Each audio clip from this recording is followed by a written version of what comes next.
Every 50 years or so, we seem to go through a racial upheaval in this country. 50 years after the founding of this country was the Missouri Compromise, which just sort of kicked the slavery can down the road until the ultimate clash in the 1860s, the Civil War. But it obviously didn't end there. 50 years later, in the 1910s and 20s, was the golden age of the KKK. This is when most of the Confederate statues that we're arguing about now went up. Another 50 years went by and we had the Civil Rights Movement, with Martin Luther King, the Black Panthers, and the Confederate flag. Before the 1950s and 60s, the Confederate flag wasn't really a thing. And here we are again, 50 years later, with Black Lives Matter and neo-Nazis. So how the heck did we get here?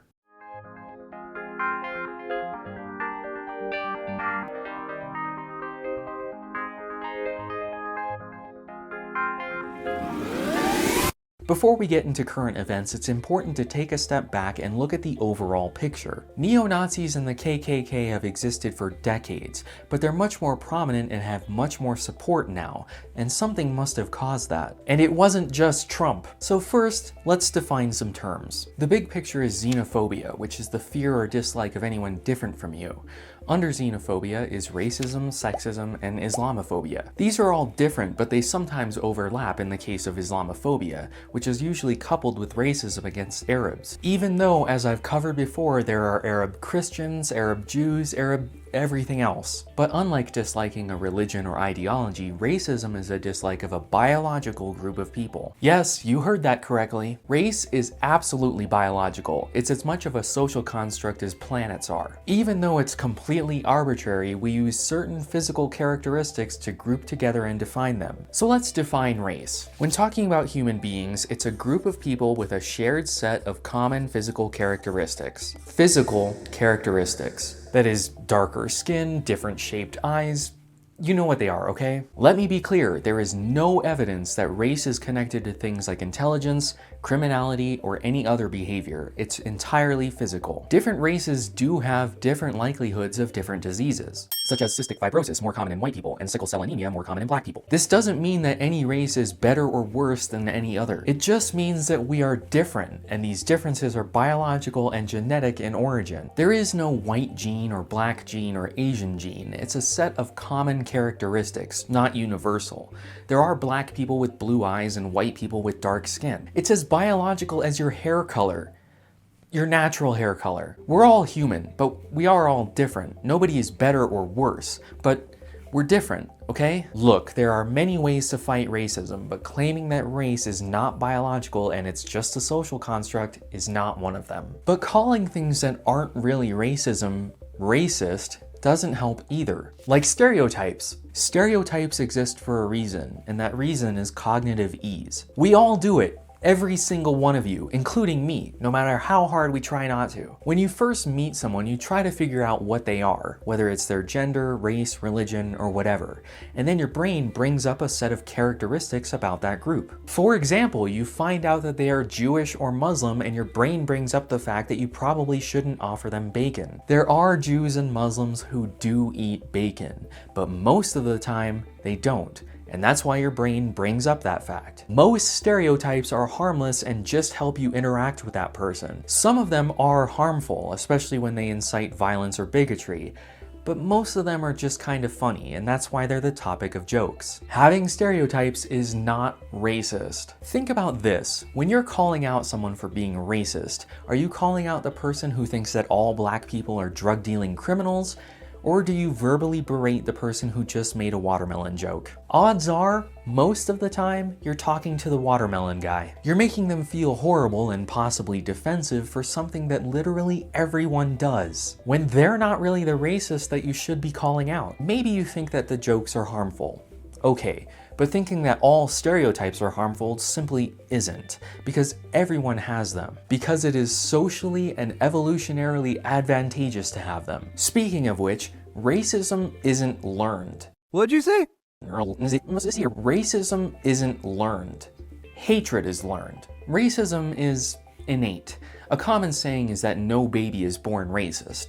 Well, that isn't true. Babies understand morality as young as 3 months old. At 6 months old, they will start to show a preference and bias towards people with similar tastes and views as them, regardless of their morality. It's as simple as liking a stuffed animal who prefers the same food as them, even if that stuffed animal is a jerk to other stuffed animals. I always include my sources down below, but I'll also include a link to videos which talk about these experiments, including the stuffed animal one. And I know that sounds ridiculous to equate to racism, but it shows that we have an innate, unlearned, base programming bias and preference towards people who are similar to us. And this bias only grows as we grow. By the time we're able to recognize ourselves in the mirror, we will start to show preference and bias towards people who also look like us. Babies as young as 15 months old will start to show racial bias, more specifically in-group racial bias. They will self-segregate and choose playmates of the same race as them. And since babies understand morality and fairness, they will completely throw that out the window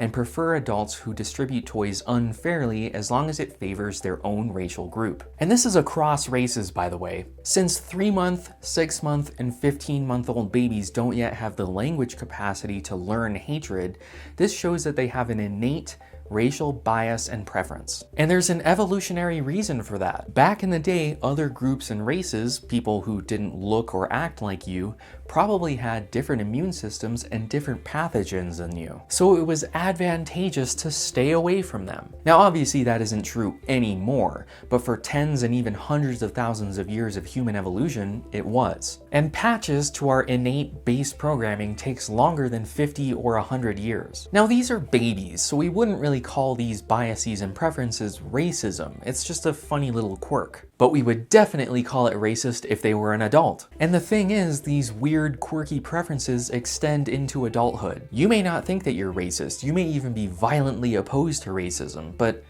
here's an example. You are told to take a seat, and there are 4 chairs. In the far right seat is someone of your race, and in the far left seat is someone of another race. Almost always, without thinking about it, you will sit next to the person of the same race as you. Is that racism, or is it just a vestige of the same racial preference that we laugh about in babies? There are many legitimate ways to fight racism, but saying that racism is learned isn't one of them.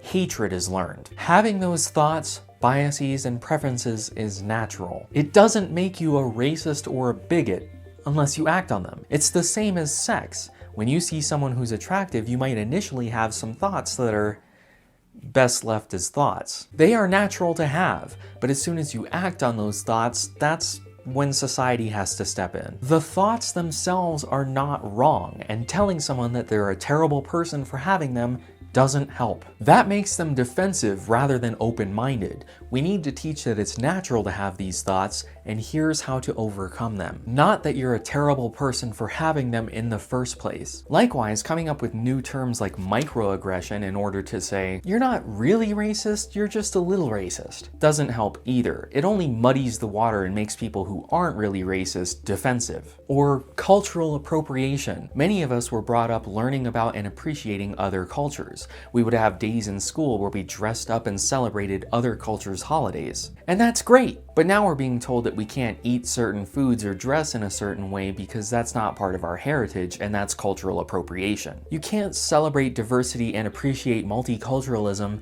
and be against cultural appropriation at the same time. These things are at odds with each other, and when you do that, it makes people just throw up their hands and say forget it, and retreat into their in-group where they won't be told what to do or how to think. And things like Black Lives Matter don't help either. The movement itself is fine, but let's admit that's a terrible name choice. Because while not its intention, it implies that Black Lives matter more than any other race, which is why some white people have a problem with it. It means that Black Lives matter just as much as any other race's lives, but that's not really a catchy hashtag. Which brings us to white privilege.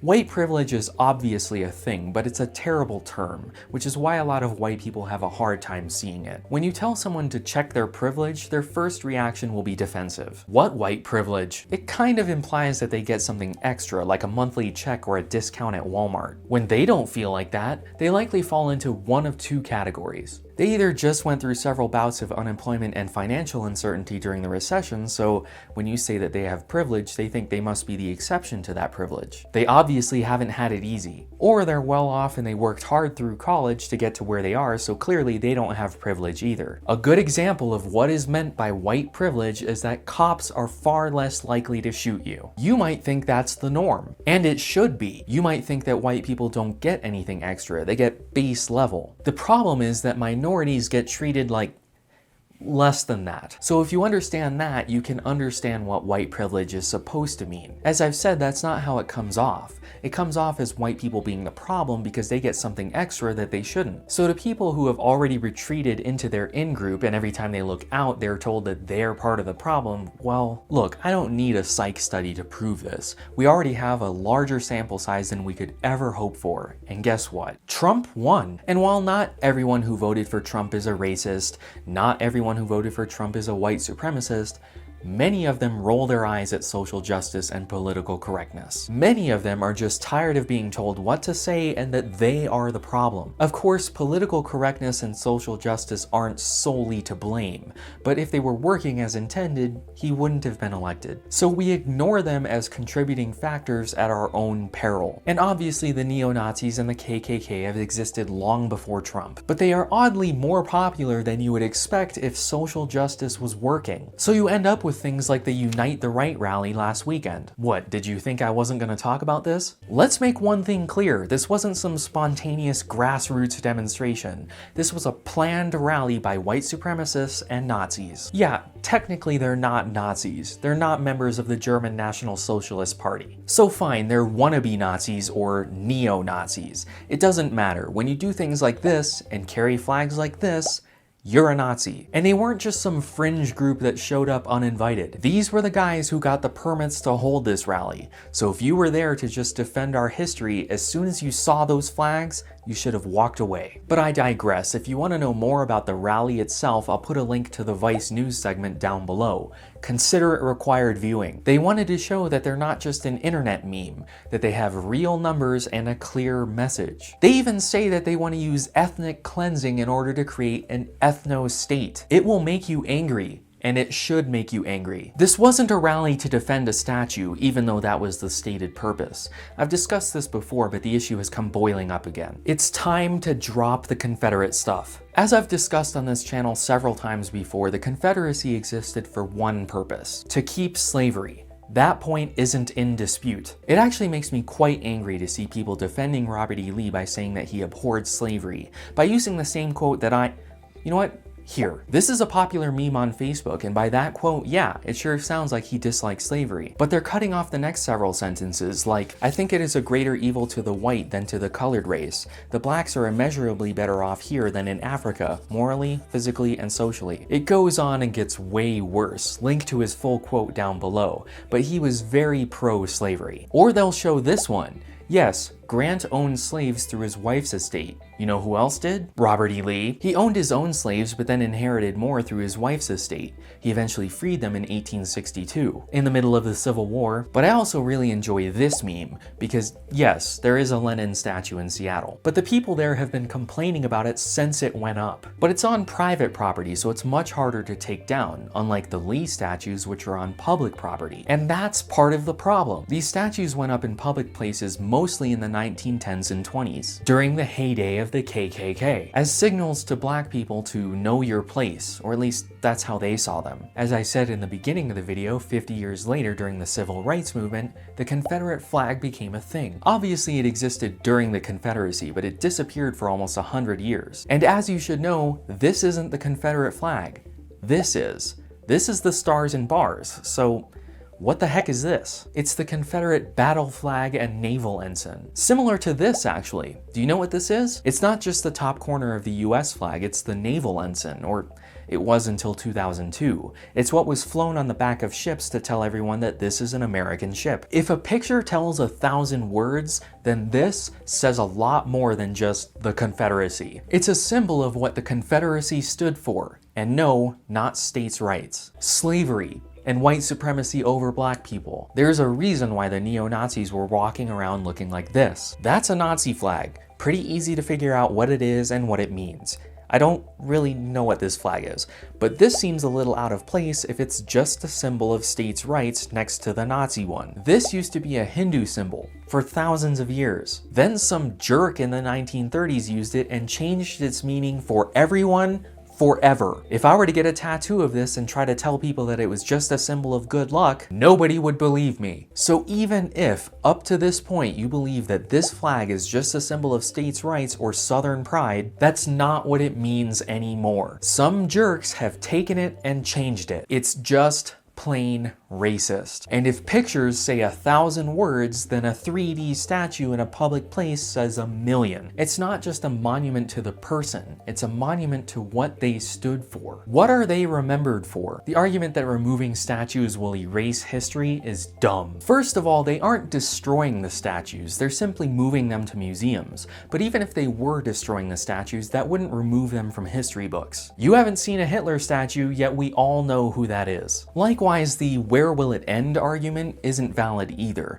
Nobody wants to take down monuments to Washington and Jefferson. They were founding fathers and presidents. They were slave owners, but that's not what they are remembered for. Martin Luther King was an adulterer. Gandhi was an extreme racist and weird pseudo-pedophile, but that's not what they were remembered for either. What is Robert E. Lee? A Confederate general. The argument that they were rebels, traitors, and losers, while true, doesn't help either. It's not a statue to them losing. And there are statues to historical losers everywhere. This is a statue of William Wallace. If you saw Braveheart, you know that he also lost. But that's not why he has a statue in Scotland. It's because he's a symbol of the Scottish national identity and fought against English tyranny. There are many legitimate reasons to remove Confederate statues, but bringing up the fact that they lost the war isn't one of them. So what is a Confederate general statue for? If you said the Southern identity, you need to ask yourself what that means. Because unlike the Scottish, the Southern identity is rooted in racism. Thinking that the Civil War was over states' rights or Southern pride is part of the lost cause myth. I've mentioned it a few times in the past, but I've never really explained it. I'll put a few links to blog posts down below of people who grew up believing in the lost cause. One of which is by Rhett from Rhett and Link. If there's enough interest, I'd be happy to make a video about it, but it's a myth. A Robert E. Lee statue is a monument to the Confederacy, which stood for slavery, white supremacy, and little else. That's why these statues have become neo-Nazi holy sites, and I really wish I was exaggerating. But that's what last week's rally and many upcoming rallies are centered around. Look, we all thought that this sort of racism was long dead and gone, or at least a small fringe. We were wrong, and in our ignorance they've gained strength and convinced people from the middle to at least quietly support their cause by saying that it's to preserve history or defend freedom of speech. I will not say that silence or doing nothing is just as bad as carrying a Nazi flag, because it obviously isn't. But I don't think that we can sit by and simply watch this on the news or read about it on Facebook anymore. So what can you do? I don't have the answer to that. Every one of you is gonna have to come up with the answer on your own. I just made a video though, so I'm doing my part. And the next time someone makes you feel like a terrible person for laughing at an innocent racial stereotype joke, or they tell you that it's just a symbol of Southern pride, hopefully now you'll know better. So what do you think about these rallies? Is it hate speech or just free speech? Let me know in the comments below. And don't forget to appropriate that subscribe button.